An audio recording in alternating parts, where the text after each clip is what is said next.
మీ business ఏదైనా మీ ఊర్లో promotion చేయాలంటే అది సుమన్ టీవీతోనే సాధ్యం. ఇప్పుడే సంప్రదించండి. శుక్లాంబరధరం విష్ణుం శశివర్ణం చతుర్భుజం ప్రసన్నవదనం ధ్యాయేత్ సర్వ విఘ్నోపశాంతే రామాయ రామభద్రాయ రామచంద్రాయ వేదసే రఘునాథాయ నాథాయ సీతాయ పతే నమః.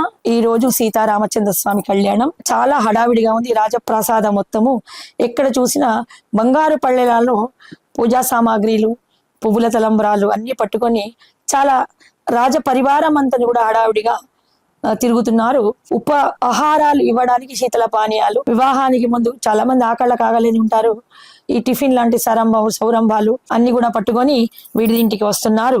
ఉదయారంభమౌన శ్రావ్యమన్న మంగళవా జంబులు వేద మంత్రోచ్చరణతోడ పుణ్యవాచనమునరించిరి. ఇవి ఇద్దరిళ్లలో కూడా, ఇటు వధువు ఇంట్లోనూ అటు విడిది ఇంట్లోనూ కూడా ఎవరి గురువులు వాళ్ళకి మంగళ కార్యక్రమాలు నిర్వహిస్తున్నారు. దానికి కొట్లము అని అంటారు. కొట్లమను శాస్త్రోక్త వివాహ విధిని ఆరంభించే రాజపురోహితుడు శతానందుడు సునైన జనకుల మధ్య సీతా ఊర్మిళలు దత్తవతి కుశధ్వజల మన్నడుమ మాండవిక శిత కీర్తులను ఆసీనుల గావించి సుమంగళ చేత సౌభాగ్య ద్రవ్యములు విసరించి వ్యవసాయ పరికరముల పూజించి పసుపు కుంకుమలు పంచి సుమంగళ్లకు మంగళాభరణములు సౌభాగ్య ద్రవ్యములు పంచిని ముత్తైదువులందరకు. ఇప్పుడు మనకేంటంటే పెళ్లికి ముందే మెహందీ ఫంక్షన్ గోరింటాకు ముందే పెట్టుకుంటారు. అది పెద్ద ఫంక్షన్ ఏమో. మంగళాభరణాలు మాత్రము పంచాలి. అంటే ఎంత ధనవంతులైనా బంగారు కంకణాలు, బంగారు గాజులు, వాళ్ళు చక్రవర్తులు అయినా కూడా మట్టి గాజులు మంగళప్రదమైన మంగళగౌరికి మనం ఇప్పుడు శివరాత్రి వస్తుందంటే తప్పనిసరిగా మనం మంగళగౌరి యొక్క కథను చెప్పుకోవాలి. శివరాత్రి ముందర మంగళాభరణం అంటే పార్వతీదేవి ఎంత ధనవంతురాలైన ఆమె మొత్తం ధనానికి అధిపతి మహాశివుడు. ఆమె తలుచుకుంటే రావా రత్న కంకణాలు. కానీ ఆమె తన సౌభాగ్యం కోసము నల్ల పూసల గొలుసులు, పూసలు, పసుపు తాడుకు గుచ్చుకున్న నల్ల పూసలు, మట్టి కంకణాలు అంటే మట్టి గాజులు మాత్రమే ధరించింది. అవే మంగళాభరణములు. ముత్తైదువ అంటే ఒక ముక్కు పుడక, తాటాకు పువ్వులు చెవులకి పెట్టుకోవడము, నల్ల పూసలు, మంగళసూత్రాలు, మట్టెలు, కుంకుమ, పసుపు ఇవి ధరించినవనేది మాంగళ్యదాయిని, సౌభాగ్యదాయిని, మంగళప్రదమైనటువంటి రూపము. ఆమె స్వచ్ఛంగా నిరాడంబరంగా ఉండేది పార్వతీదేవి. ఆమె కోటి సూర్యకాంతుల తేజస్సు. మొత్తం ప్రపంచాన్ని భువనాలు ఏలేటి 14 లోకాలకు తన అరచేతిలో ఉంచుకున్నటువంటి మహామంగళ గౌరి. ఆమెను పూజించడానికి తప్పనిసరిగా ఆమెకి ఎలా సంతోషము మంగళగౌరికి, సౌభాగ్యవతులందరికీ మంగళ ద్రవ్యాలు అనగా పసుపు, కుంకుమ, చిక్కసము మరియు కొంచెం తీపి పదార్థము, కొబ్బరి చక్కెర, తలంటుకోవడానికి కొంచెం నూనె, మళ్ళీ మట్టి గాజులు, అవి కూడా ఆకుపచ్చవి చక్కటి మెరుపులతో ఉన్నటువంటి అన్ని కూడా మామూలు మట్టి గాజులైనా పంచడం అంటే ఆమె ప్రతి ఒక్క ముత్తైదులో ఏ రూపంగా వస్తుందో అని మంగళగౌరి పేరు మీద ఈ పెళ్లి పచ్చలు పంచుతారు. ఇప్పుడు సీతాదేవికి అందరూ కూడా పెళ్లి పచ్చలు వేశారు. మనిషికి ఒక ముత్తైదువ ఎవరి చేతిలో ఏ మహిమ ఉందో అన్నట్టుగా ప్రతి ముత్తైదువ బొట్టు పెడుతుంది. ఒక 2 గాజులు కుడి చేతికి తొడిగిపోతుంది అన్నట్టు. ఇలాగా ముత్తైదువులందరి చేత మంగళ స్నానాలు అయిపోయాక నలుగురు రాజకుమార్తెలకు ఈ మట్టి కంకణాలు వేయించారంట. వేయించిన తర్వాత నగరమంతా కూడా పసుపు, కుంకుమ, తలంటి స్నానం చేసి రావడానికి నూనె పంచుతారు. నగరమంతా బాజా భజంత్రీలు మోగుచుండగ రాజ పరివారము మంగళవాద్యములతోడ మిత సామ్రాజ్య సునేనాదేవి సుగంధ పరిమళ ద్రవ్యములు సౌభాగ్య పైలరంబులు అందించే దశత రాజపత్తులు మువ్వురికి. ఒక కంచం నిండా, ఒక బంగారు కంచం నిండా చాలా ఒక 5-6 డజన్ల గాజులు, వర్ణాల గాజులన్నీ మట్టి గాజులు తీసుకెళ్లి 3 వియ్యంకురాళ్లకు ఇచ్చిందంట. ఇంకా పరివారికమంతా కూడా రాజధాని మొత్తంగా పంచుతున్నారు. బొట్టు పెట్టి మీరు తప్పకుండా వివాహానికి అందరూ రండి అని బాజాబాజింతులని చెప్పి ముందుగానే ఆహ్వాన పత్రికలు వెళ్ళే గాని సలక్షణంగా చెప్పాలి అని మంగళవాద్యాలతోని ఒక రిటర్న్ గిఫ్ట్ లాంటిది, ఒక గిఫ్ట్, ఒకటి మేదరి బుట్ట. అంటే మన వివాహ వ్యవస్థలో ప్రతి వర్ణం వారిని కూడా గౌరవించే పద్ధతి. పందిళ్ళు వేయడానికి మేదరి వాళ్ళను, ఇప్పుడు మహేంద్రులు అంటారు వాళ్ళని, మేదరి వాళ్ళ దగ్గర మేదరి బుట్టలు, పందిళ్ళు, మళ్ళీ ఈ గౌడ్స్ దగ్గర కళ్ళు గీత వాళ్ళ దగ్గర తాటాకులు తెప్పించడం, రైతుల దగ్గర నుంచి పాలాకు తెప్పించడము, పశువులను కూడా చక్కగా కాళ్ళు గడిగి బాజాబాజంతో ఎదుర్కొని వాటికి 2 ఎడ్లకు కూడా బండికి మంగళారతి ఇచ్చి ఆ ఆకు తెచ్చిన అతనికి ఒక టవాలో, బ్లౌజ్ పీస్, ఒక ధోతియో, చీరను పెట్టి వాళ్ళకు కొంచెం దక్షిణ ఇచ్చి మామిడాకులు, పాలాకులను పందిరి వేయడానికి తీసుకుంటారు. ఆ పందిరికి 8 స్తంభాల, దానికి కూడా ఒక లెక్క ఉంటుంది. 8 స్తంభాల పందిరి వేస్తే ఆడపిల్లలు, 16 స్తంభాల పందిరి వేస్తే ఇప్పుడున్న ప్లేస్ని బట్టి ఇప్పుడు వేసుకుంటున్నారు. మగపిల్లలు ప్రతి దానికి ఒక ఆచార వ్యవహారం ఉందన్నట్టు. అన్ని ఒక స్వర్ణకారులను అంటే అవసల వాళ్ళకి మంగళసూత్రాలు మట్టెలు ధరింపజేయడానికి, ఉత్తరదండాలు చేయించడానికి, బాజా భజంత్రీలు, ఒక వ్యవసాయదారునికి కొత్త బియ్యము తలంబ్రాలు కలవడానికి, ఇవన్నీ కూడా ఇవ్వడానికి, ఇట్లాగా ప్రతి వర్ణం వారిని గౌరవించే పద్ధతిలో మనకి ఈ వివాహ తంతు అనేది ఉంది. అలాగే గొర్రె ఎరువును తెస్తారు. ఈ పూజ ద్రవ్యాలన్నీ కూడా రోజు నీళ్లు పోసి 16 రోజులు మొలకెత్తిన ధాన్యాలను కూడా అంకురార్పణం అంటే ఇప్పుడు మంగళ కౌతుకాలు జరుగుతుండేటప్పుడు ఇవన్నీ కూడా వివాహ తంతు అంటే ఏంటంటే ఇప్పటి పిల్లలకు తెలిసింది ఏంటంటే ఫంక్షన్ హాల్కి వెళ్ళడము, చెప్పులతోనే వివాహ మండపాలు ఎక్కడము, వీడియోలు టీవీలు చూడడము, అలాగే తలంబ్రాలు ఇది కాదు. నేను మొన్న జన్మదినం గురించి ఎలా చెప్పాను, ఏదో క్యాండిల్స్ ఊదడం కాదు. మన సాంప్రదాయం, మన సంస్కృతిని తరతరాలకు అందించే విధంగా ఉండాలి. మన సంస్కృతి చాలా ఘనమైనది. అది ఏంటంటే ఆయును, ఆరోగ్యాన్ని, సంపదను ఇచ్చేది. అటువంటి మంచి లక్షణాలు ఏర్పరచుకోవాలి. ఇవన్నీ కూడా మనకు రామాయణ, భాగవత, భారతాల ద్వారా, పురాణ ప్రవచనాల ద్వారా తెలుసుకొని అవి ఆచరించాలి. ఈ మంగళాభరణాలు ఇటువంటివన్నీ కూడా, మంగళ ద్రవ్యాలన్నీ కూడా సుహాసినులకు పంచాలి. అందరికంటే అంటే మగవాళ్ళకి పంచేవి వాళ్ళకు వస్త్రాభరణాలు, వస్త్రభూషణాలు వాళ్ళకు కూడా వివాహ అనంతరము దంపతి పూజ చేసి కానుకలుగా ఇస్తారు. ఇప్పుడు ఒక సుహాసిని అంటే స్త్రీ అనేది ప్రతి స్త్రీ కూడా ఒక అమ్మ అయినాక ఆమెకు దేవతలు సరిసాటి స్థానాన్ని ఇచ్చారు. దేవతల సరిసాటి స్థానాన్ని ఇచ్చారు కాబట్టి వాళ్ళ చేతులు శుభప్రదమైనటువంటి లక్షణాలు, ఫలితాలు ఉంటాయి. కాబట్టి వాళ్ళ చేత ఈ వధూవరుల నలుగురికి కూడా చక్కగా బొట్లు పెట్టించి పెళ్లి కూతుర్ని, పెళ్లి కొడుకులను చేయడానికి అవకాశం ఇచ్చారట. అందరు కూడా వచ్చి అక్షింతలు వేస్తున్నారు. వధువుల నలుగురికి పసిడి పీఠాలు వేసి కస్తూరి తిలకాలు ఫాల భాగమున పెట్టి సంపెంగ తైలాలు నడినెత్తినద్ది మంగళ మాధ్యములు మంత్రంగం రోగంగా మంగళహారతులనిచ్చి అక్షింతలు జల్లి మంగళ స్నానాలు చేయించే ముత్తైదువులు. ఇప్పుడేమో హల్దీ ఫంక్షన్ అంటారు. పసుపు నీళ్లు అంతంత ఒత్తుగా పోచమ్మ కూసినట్టు పసుపు పోయడం కాదు. చిటికెడు పసుపు, మామిడాకు వేసిన కలుషంలో బంగారు కలుషం వేసి ఆ నీటిని పోయాలి. చాలా పసుపు పెడితే జుట్టు పాడైపోతుంది, తొందరగా బెరుసు పడిపోతుంది. ఇక ఇప్పుడు మగపిల్లలకు అసలు పసుపు అనేది అంత పుయ్యకూడదు. వాళ్ళ వీర్యకణాలు చచ్చిపోతాయి పసుపు ఎక్కువ పుయ్యడం వల్ల. వాళ్ళు సంతానోపత్తి పనికిరారు. ఇప్పుడు హల్దీ ఫంక్షన్ మగపిల్లలకు పసుపు పారాణి పెట్టక మాత్రమే, కాళ్లకు మాత్రమే కొంచెంగా వాడతారు, ఒక చిటికెడు, ఒక చెంచడు. కానీ ఇవాళ రేపట్లో ఏంటంటే హల్దీ ఫంక్షన్ మగపిల్లలను కూడా పసుపులో ముంచేస్తున్నారు. చిటికెడు పసుపు బంగారు కలశంలో వేసి, మామిడాకుని వేసి, మంగళ ద్రవ్య స్నానము, సుగంధ ద్రవ్యాలు అంటే మంచి చందనం, గంధం వేసి అవి పోయడం వల్ల పుష్టి, తుష్టి కలుగుతాయి. కానీ పూర్తిగా ఒక మేక గిట్ట పసుపు కుంకుమలు అన్ని పోసిన కూడా కళ్ళల్లో పడడం, కళ్ళు ఎర్రగా, పెళ్లిపీటల మాటికి ఆ పసుపు కొంచెం వేడి ఘాటుగా ఉంటుంది కాబట్టి కళ్ళు ఎర్రగా అయిపోవడం, చెవులలో పడిపోవడం, బొమ్మలు నలిగిపోవడము, కనుబొమ్మలు నెరిసిపోవడం, ఇలాంటివన్నీ జరుగుతాయి అన్నట్టు. అందుకని చాలా ఏదైనా అతి పనికిరాదు. ఇప్పుడు అసలు మంగళ పూజలు తగ్గిపోయాయి. ఈ టీవీ ప్రోగ్రాంలకు, ఈ ఫ్యాషన్స్ కోసం ఎక్కువ చేస్తున్నారు. అది కరెక్ట్గా తెలుసుకొని ఆచార వ్యవహారాలు ఆచరించాలని ఈ ప్రవచనం ద్వారా నా వినతి అందరికీ. మగపిల్లలకి ఎక్కువ పసుపులు రుద్దకండి, వాళ్ళ తేజస్సును వాళ్ళు తగ్గిపోతుంది. అది అరుణవర్ణంపు పసిని మెరుగుల అంచుల పసుపు పట్టు వస్త్రములు ధరింపజే శ్రీ వధువుల చేత కురులారని అంగ సాంబ్రాణి వేసిరి కలికి సీత కురులు ఘనమైనవి గాన చెలులంతా కూడి వింజామరలు విసిరి. ఇప్పుడేమో హెయిర్ డ్రైయర్ పెడుతున్నారు, ఆ జుట్టు ఇక్కపోతుంది. అప్పుడు కరెంటు ఫ్యాన్లు ఏం లేవు కదా, వింజామరలు విసిరారు. ఆ చక్కగా సాంబ్రాణి పొగ వేడికి జుట్టు చాలా పెద్దవి. ఆమె జుట్టు సీత జడ అంటే చాలా గొప్పది. మోకాళ్ళు దాటినటువంటి ఆదిశేషుని వంటి జడ అని వర్ణిస్తారు. అంత పెద్ద జడ అన్నట్టు. ఆ చెలికత్తెలంతా కూడా వింజామరలు వేసి సాంబ్రాణి పొగ వేసి తడిపొడి జడలు అల్లారంట.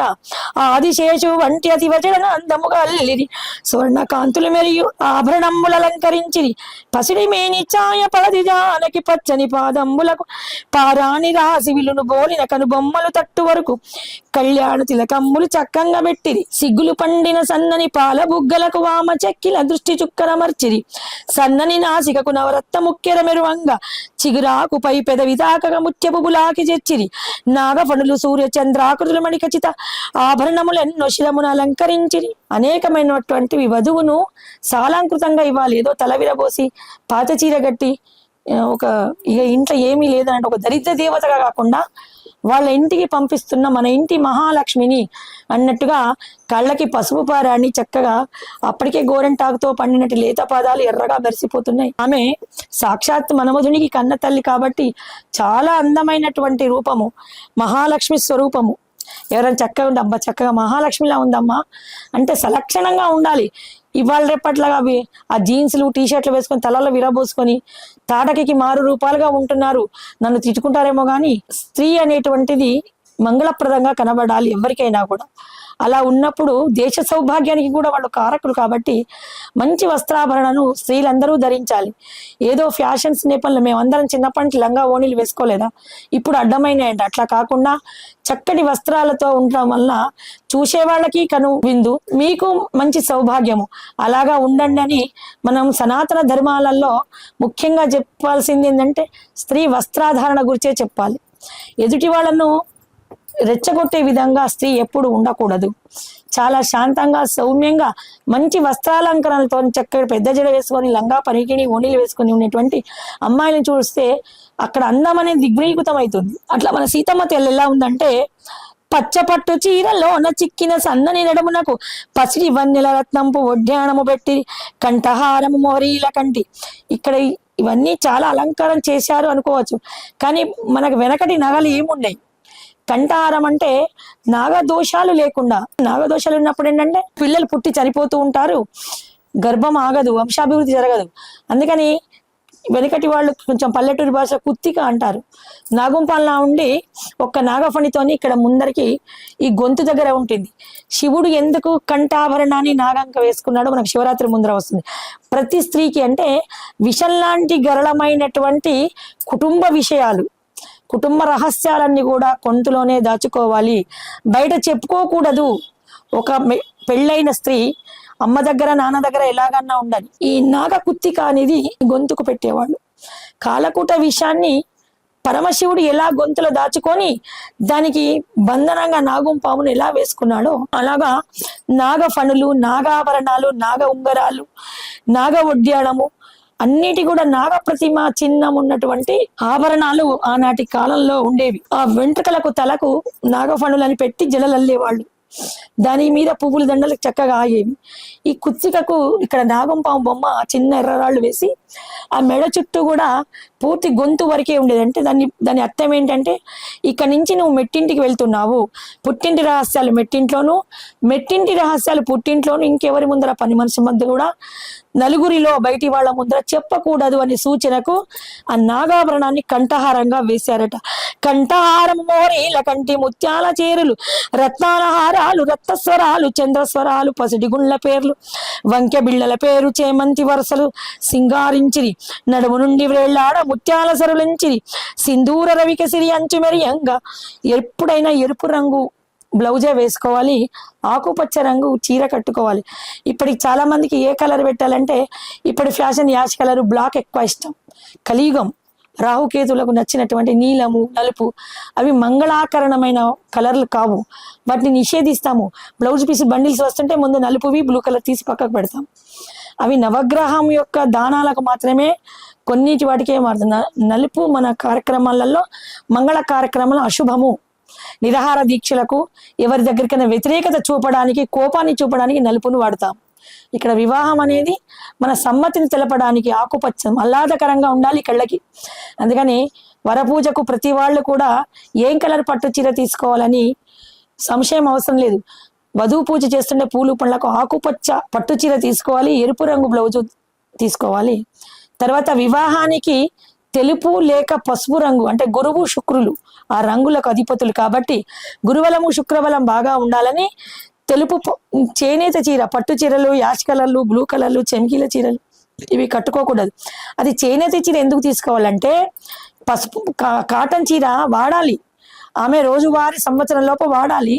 ఈ లోపల ఆమె పిల్లలను కనే స్థితికి రావాలి. ఆ చీర శిథిలం అయిపోయి కొన్ని ఉతుకులు అయిపోయాక చిన్న పిల్లలకు స్నానానికి తుడవడానికి, పక్క మీద పరవడానికి ఆ చీరను వాడాలి.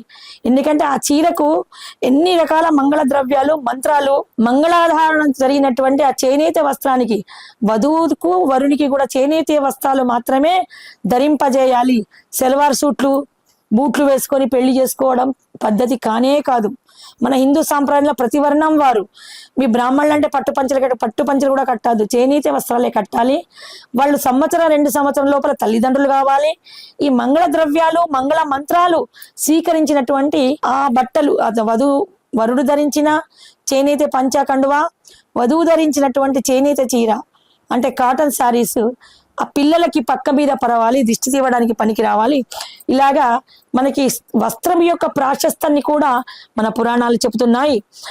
పసిడి కంకణాల మధ్య పెళ్లి పచ్చలు తొడిగి మణికట్టు మెరియంగ సిరులు సింగారించి అరుణ కమలాలు అతివకరములుగా నగోరింటాకు వర్ణము సూర్యకాంతులీనంగా సన్నని వేళ్లకు రత్న ఖచ్చితంగులేకములు మెరుపు మట్టల పైన మువ్వల గొలుసుల మర్చిరి వింత వింత కాంతుల స్వర్ణాలంకృతుల అలంకరాకృతులైనట్టి దేవ కన్యలు తలపించిరి వధువులు నలుగురు. జనక మహారాజు తన కూతుళ్ళని చూసుకొని, ఇంతటి అందమైనటువంటి అప్సరసలను తలదన్నేటువంటి నా కూతుళ్లను ఇంకా వేరే ఇంటికి పంపడమా? ప్రతి తండ్రికి పెళ్లి నిశ్చయమైందని సంతోషం. ఒక కన్ను హర్షపు నీరును పరిస్తే ఇంకో కన్ను తన గారాల తనయ ఇంకా పరేంటికి పోతుంది. ఎప్పుడో వాళ్ళ ఆజ్ఞ ప్రకారంగానే పంపిస్తే రాదు. దాన్ని చూడాలి అంటే ఇప్పటిలాగా చూసే స్వతంత్రం ఉండదు. అంత దూరం ప్రయాణించి చూసి రావాలి. ఈ మధ్యలో రాజకార్యాలు మంత్రపరం చేయాలి అనేటువంటి ఒక కరుణరసమైనటువంటి బాధావీచిక ఇంకో కన్ను నుండి 2 కన్నులు కూడా వర్షిస్తుంటే ఉంటాయట కన్యాదాతకు. తళకున మెరియు భూజాత రూపంబు తరుణులందరి మదిలో నకలవరంబు రేపే. ఆహా, ఏమి సౌందర్యము! ఈ అమ్మవారి రూపాన్ని ఇంకా మనం చూడలేమా అని ఆ చెలికత్తెలు, మిథిలా నగర పరివార స్త్రీలంతా కూడా మురిసిపోతున్నారట. నట్టింట ననయాడు సుందర సుతులను చూసుకొని కన్యాదాతల హృదయాలు బరివెక్కిపోయి, ఇక 2 దినములేగా ఈ భాగ్యమంత మాకు తమను వీడి అయోధ్య చేరుగా ఈ సౌభాగ్యులంతా కనుల కాంతుల నీటి పొరలు క్రమంగా కలకలమ్మున హృదయము అదిమి విధులు నడిపించే విదేహపతి. అనేకమైన దుఃఖ తరంగాలు గుండెని అంటుకుంటున్నాయి. ఒక్క 2 రోజులు ఉంటారు ఇలా గల్లగల్ల గజ్జలు గాజుల సవ్వడులతోని. వీళ్ళందరూ అయితే నా మిథిలా నగరం ఇంత చిన్నపోతుంది, నా అమ్మాయిలు అందరు కూడా ఆ సూర్యవంశాన్ని ఉద్ధరించడానికి వెళ్ళిపోతున్నారే అని ఆయన తన హృదయ కలకలాలను కూడా పెట్టి ఇంకా వివాహ తంతునంతా కూడా నడిపిస్తున్నాండ. కిలకిల హాస్యరవణులు విరిసే విడిది గృహంబున రామచంద్రుని అలంకరించుచున్నారు ముని పత్నులంతా. అరుంధతి హాల్యాదులు హారతులిచ్చిరి, నలువీడి నీలవర్ణునికి మంగళ స్నానంబు చేయించిరి. ఆడపడుచు శాంతమ్మ శుభహారతి పలుకంగా దశదశతుల్ మువ్వురు కస్తూరి తిలకాలు దిద్దిరి. స్వర్ణ పీఠాల పైన రాకుమారులు 4గురికి కళ్యాణ తిలకాలు కాటుకలిటి చెక్కిలి చుక్కలిటి ఫాల భాగమున ముత్యాల భాసికమ్ముల అలంకరించిరి. మణిమయ స్వర్ణాభరణములు అలంకరించి నీలవర్ణునకు వరుసనాసీనులైన సుతులు 4గురిని చూసి మురిసిపోయి మందాసమున మహారాణులు 3. ఇప్పుడు కైకాదేవి రామచంద్రుని మాత్రమే అలంకరిస్తోంది. శాంతాదేవి రామచంద్రునికి భాషికాలు కడుతోంది. కైక భరతుణ్ణి, సుమిత్ర లక్ష్మణుణ్ణి, ఇలాగా ఆ యుధాజిత్తు భార్య మేనత్త శత్రుఘ్నుణ్ణి ఎవరి కుమారులో కూడా బయటి వాళ్ళకు తెలియకుండా చక్కగా అలంకరిస్తున్నారు. వాళ్ళందరినీ ఆ గవాక్షము అంటే కిటికీ, ఇది మనకేమో ద్వారబంధము అంటాము, కిటికీని గవాక్షము అనేవాళ్ళు. ఆ స్వర్ణ గవాక్షము గుండా దశరథ మహారాజు కన్నార్పకుండా రామచంద్రుని చూసుకొని, ఆహా, ఈ ముదితలు ఎంత అదృష్టవంతులు, నా రామచంద్రుని అంటే అలంకరిస్తున్నారే అని చాలా ఆనందపడిపోతున్నాడు. అతివలంత ఎంత అదృష్టవంతులోగా అందాల నా రామునంటి అలంకరించినని చిరుహాసుడైన దశరథ మనంబున పుత్ర వాత్సల్యము నుండి మనసు పొంగిపోయి వశిష్ఠ వామాది మహర్షి గణంబులు ఋష్యశృంగ విశ్వామిత్రాది ముని గణంబులు మంగళవచనాల ఆశిష్యులందింపగా వినమ్రులై ప్రణమిల్లి దశరథ సుతులు 4.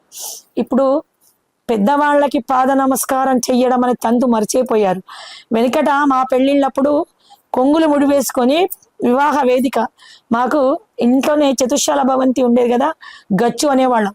ఆకాశం నుంచి పితృదేవతలు చూస్తారని పల్చగా మామిడాకు కప్పి అందులో వివాహం చేసేవాళ్ళు ఇళ్లలోని. ఆ మెట్టు ఎక్కి పైకి వచ్చి కొంగులు ముడి వేసుకొని ఆ తల్లిదండ్రులకు ఈ తల్లిదండ్రులకు, అటు మేనమామలకు ఇటు మేనమామలకు, అటు బాబాయిలు పెదనాలకు ఇటు బాబాయిలు పెదనాలకు అందరికీ నమస్కరించి పురోహితులకు నమస్కరించి ఆశీస్సులు పొందేవాళ్ళు.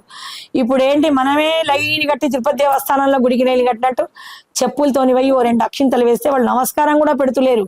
మనం కంగ్రాట్స్ చెప్పినా శుభకామనాలు చెప్పినా కూడా ఊ అంటలేరు, ఆ అంటలేరు. అందరిని పక్కకు జరు అవమానించే రీతిగా ఉంటుంది. ఇప్పుడు వివాహ తంతు అంతా అతిథులను అవమానించే రీతిగా ఉంటుంది. మాలాంటి వృద్ధులు ఎవరైనా అంత ఎత్తున అన్ని మెట్లకి పోనేలేరు, ఇక్కడి నుంచి అక్షింతలు దూరం నుంచి చల్లుతున్నారు. అలాగా కాకుండా వధూవరులు ఇద్దరే కూడా ఎవరి దగ్గర నుంచి మనం ఆశిస్తున్నామో, ఇప్పుడు నేను కొత్తగా సూచన ఏంటంటే, వివాహం చేసుకునే వాళ్ళు గౌరవంగా వినయంగా సగౌరవంగా వెళ్ళి కింద ఉన్న పెద్దలందరికీ కూడా నమస్కారం చేయండి. మీకు చాలా శుభప్రదమైన యోగము, మంచి పుత్ర సంతానము, మంచి సంపదన కలుగుతాయని నేను మీకు సభాముఖంగా తెలియజేస్తున్నాను. జనకులామ సూర్యవంశ పూర్వీకుల ఆశిష్యులగొని రామ లక్ష్మణ భరత శత్రుఘ్నులు మైత్రి బృందాల మన్ననలు పొందిరి. సతుల మువ్వురితోడ సాకేత మహారాజు కన్యాదాత గృహంన కేగి కానుకలందించే వివాహ పూర్వ మంగళాచరణమున ఫల పుష్పముల నిండి వధుల నలుగురి స్వర్ణారంభులు పట్టు వస్త్రములు కానుకలందించి దశరథ రాజునకు అతని సతుల మువ్వురికి పసిరి తీగలల్లిన అనేకమైన పట్టు వస్త్రములు అర్పించి జనక మహారాజు సర్వాలంకృతుల శోభనమూర్తులైన పుత్రులతోడ వశిష్ఠ వామ విశ్వామిత్ర కాశ్యప ఋషశృంగ కపిల భరద్వాజాది శ్రేష్ఠతోడ దృష్టి జయంత విజయ జయాత్త సాధక అశోక మంత్రపాల సుమంత్రాది మంత్రులతోడ సుందరమూర్తులైన సతుల మువ్వురితోడ శాంత అహల్యరుంధతి అనసూయాది పతివ్రత శిరోమణులతోడ సాకేత జనులతోడ కేకేయిగాజిత్తు రోమపాదాది బంధుమిత్రులతోడ సరస సల్లాపాల పరిహాసాలతోడ కన్యాదాత ఆగమన ఆహ్వానములకై వేచి సుముహూర్తమునకై నిరీక్షించుచుండే దశరథ మహారాజు. పెద్ద భారత్ వస్తున్నది. ఇంతమందితోని తన అంత బంధువర్గాలు, ఋషులు, కులగురువులు, వాళ్ళ పత్నులు, పతివ్రతలు, అనేకమైనటువంటి బంధుజనాలు, ఒక 2 రథాలు కాదు, 2 లారీల మంది అంటే 16 రథాలు అలాగా వస్తున్నారు. అలంకృతమైనటువంటి బంగారు రథాలు, ముత్యాల రథాలు ఖాళీవే వస్తున్నాయి, తీసుకొని వస్తున్నారు. బాగా బాజా భజంత్రీలు. ఎటువంటి బాజా భజంత్రీలు వస్తున్నాయి? మిథిలావాసుల సాకేత పరివారంలకు సుపరిమళ పరిమళాది ద్రవ్యంబుల సాదర వచనాలతో, అంటే ఇక్కడ సెంటు పూసిన గంధాన్ని ముందు అర్ఘ్యంలుగా ఇట్లా ఇస్తారు. తర్వాత పన్నీరు పాదోదకం సమర్పయామి, కాళ్ళ మీద ముఖం మీద అర్ఘ్యం సమర్పయామి, స్నానం సమర్పయామి, విగ్రహాలకు పూజ చేసినట్టుగా పన్నీరు వండినటువంటి చల్లటి నీళ్లను చల్లుతారు. ఆ తర్వాత దోసులతోని పూలు చల్లుతారు. అది ఆహ్వానం, మీరు మా ఇంటికి రండి అని. మంగళ వచనాలతోని మంత్రోక్తాలతోని మామిడాకు వేసిన జలకాలం చల్లుతారు. పుణ్యవచన అంటే మనం 4 దిక్కుల నుంచి వస్తాం, అప్పుడే ప్రయాణం చేసేస్తాం. దేవాలయానికి వెళ్ళాక ఏం చేస్తాం? ఫస్ట్ మనం గబగబా గంటల కిందకి వెళ్ళి తీర్థం తీసుకుంటామా? తీసుకోము. ఏం చేస్తాము? కాళ్ళు కడుక్కుంటాం, తర్వాత టెంకాయ కొట్టుకుంటాం. ఆ నీళ్ళని అక్కడి నుంచే, అప్పుడు వెనకట కాలంలో దేవాలయంలోనే కొట్టేవాళ్ళు. ఇప్పుడంతా శుచి శుభ్రత ఎక్కువ పాటిస్తున్నారు. ఆలయాల పూజలు కొట్టలేరు కాబట్టి ఓ మనిషిని పెడతారు. అక్కడ టెంకాయ ఇచ్చి మన గోత్రనామాలు మనమే ఇప్పుడు చెప్పుకొని ఒక చిప్ప తీసుకెళ్ళి అక్కడ పడేస్తారు. నైవేద్యం ఏం పెట్టారు ఇప్పుడు, అక్కడ మనమే పెట్టుకొని. ఇప్పుడు పిల్లలకి ఏం తెలియకుండా టెంకాయల నీళ్ళని తాగేసిపోతారు. ఎంగి కొబ్బరి ముక్క అక్కడ ఇస్తారు. అది చాలా అది పనికిరాదు. టెంకాయ కొడతారు, ఆ చిన్న చిప్పలో ఉన్న నీళ్ళు తాగేస్తారు, అది ఎంగిలైపోయింది. అది నైవేద్యానికి అసలే పనికిరాదు. మరి టెంకాయ కొట్టే వేస్తే, అందుకని పూర్ణ ఫలాన్ని ఇచ్చేయండి. అక్కడ వాళ్ళు కొడితే కొట్టండి, తెల్లవారు అభిషేకం కొట్టండి అని చెప్పాలి. మన కోరిక నెరవేరాలంటే మొత్తం టెంకాయని ఇచ్చేయండి. మీరు నీరు తాగి ఇచ్చింది అది పూజకు అసలే పనికిరాదు. ఇలాగా ఎట్లా అయితే మన శుచి శుభ్రంగా దేవాలయంలోకి ఎట్లా వెళతామో అట్లాగే అన్ని దిక్కుల నుంచి ప్రయాణాలు చేసి వస్తారు. కాబట్టి మామిడాకు ఎందుకు కడతాము? అసలు చాలా మంది వస్తారు కాబట్టి వాతావరణం కాలుష్యం అవుతుంది. శ్వాస నిండే ఒక మనిషికి మన కరోనా పీరియడ్లో అన్ని పాటించాం, ఇప్పుడు మళ్ళీ ఎవడు పాటించలేదు. ఒక భయం ఉంటేనే పాటిస్తాము. ప్రాణాపాయ భయం ఉంటే అందరు చక్కగా శానిటరీ పెట్టి చేతులు కడుక్కోవడము, 1కి 10 సార్లు కడుక్కోవడము, బయటకు వెళ్ళిన డ్రెస్ మార్చేసి వేరే శుభ్రమైన వస్త్రాలు కట్టుకొని భోజనం చేయడము, ప్రాణాపాయాన్ని భయానికి చేశాం. ఇప్పుడు మళ్ళీ అంతా కలగాపులగం అవుతుంది. అలాగా శుచి శుభ్రమైన వస్త్రాలతోని రావాలని మామిడాకులో ఆక్సిజన్ ఎక్కువ ఉంటుంది, కార్బన్ డైఆక్సైడ్ ని బాగా స్వీకరిస్తుంది మామిడాకు. అందుకని మంగళతోరణాలు ఎందుకు కట్టాడు? సైంటిఫిక్ గా అది ఫిజికల్ బాడీని శుభ్రపరుస్తుంది. ఆ మామిడాకును కొంచెం తుంచి నీళ్ళలో వేస్తే దాంట్లో ఉన్నటువంటి జిగురు ఆ నీళ్ళలో కలిసి ఇక్కడ స్వస్థులైపోతారు, అలసట తీరిపోతుంది. ఆ మామిడాకు నీళ్లతోని ఆ పుణ్యవచన నీళ్ళన్ని కూడా వియ్యాల వారి మీద చల్లారు. సర్వసుందరం అలంకరించిన స్వర్ణ పల్లకీలు మందగమనాల తోడరాగా. ఇక్కడ ఎటువంటి మంగళవాద్యాలు వస్తున్నారు? ఏంటి? శంఖ భృంగ బేరీనాదాలు దుందుబీలు మ్రోగించి బాణ సంచన్ ప్రేల్చిరి విరుల దారులు పరిచిరి పిలువ వచ్చే వియ్యాల వారిని జనక మహారాజు. అక్కడి నుంచి వివాహ వేదిక అంటే వధువు యొక్క గృహం నుంచి విడిది ఇంటి వరకు దాదాపుగా 2 కిలోమీటర్ల వరకు రెడ్ కార్పెట్ ఎర్రటి తివాచి వరిచి దాని మీద గులాబీ పూలు అటుపక్కల ఇటుపక్కల తెల్ల చామంతిలు పరిచి ఎవరు కూడా ఇప్పటికి కూడా కొన్ని మహారాష్ట్ర కుటుంబాలలో ఒక వియ్యంకురాలకి చీరపరుచుకుంటూ వస్తారు చుట్టలు. అలాగా వీళ్ళు అటుపక్కకు ఇటుపక్కకు బాజాలు పొరగిస్తూ వియ్యాల వారు మాత్రమే నడవడానికి అంత రెడ్ కార్పెట్ అంటే ఎరుపు తివాచి పరిచారట. ఈ వాద్య బృందాలు కూడా పక్కకు వస్తున్నాయి.